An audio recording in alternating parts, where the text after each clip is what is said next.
માનનીય વડાપ્રધાનશ્રીએ જે અપીલ કરી છે, ખરેખર અત્યારે અપીલ આ પરિસ્થિતિ જોતા એ વાહનનો ઉપયોગ બને ત્યાં સુધી મિનિમમ ઓછો કરીશ એવી હું વિચાર કરું છું કે ભાઈ જરૂર હોય ત્યાં જ વાહન વાપરવું, બાકી ઓછો ઉપયોગ કરો વાહનનો, એવી હું વિચાર દર્શાવું છું કે માનનીય વડાપ્રધાનશ્રીએ જે અપીલ કરી છે એ અપીલમાં હું સામ્યો છું. જરૂર લાગશે ત્યાં ચોક્કસ ઉપયોગ કરીશ, બાકી જરૂર નહીં જણે ત્યાં સુધી નહીં થાય.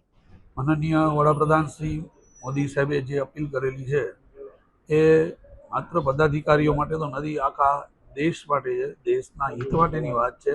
એટલે સ્વાભાવિકપણે અમારો એમાં સહયોગ જ હોય અને અમે પણ અમારો જે વાહનની સવલત મળેલી છે એનો વિવેક બુદ્ધિપૂર્વક શહેરના વિકાસ કાર્યમાં જ્યાં જરૂર હશે ત્યાં જ અમે એનો ઉપયોગ કરવાના છીએ.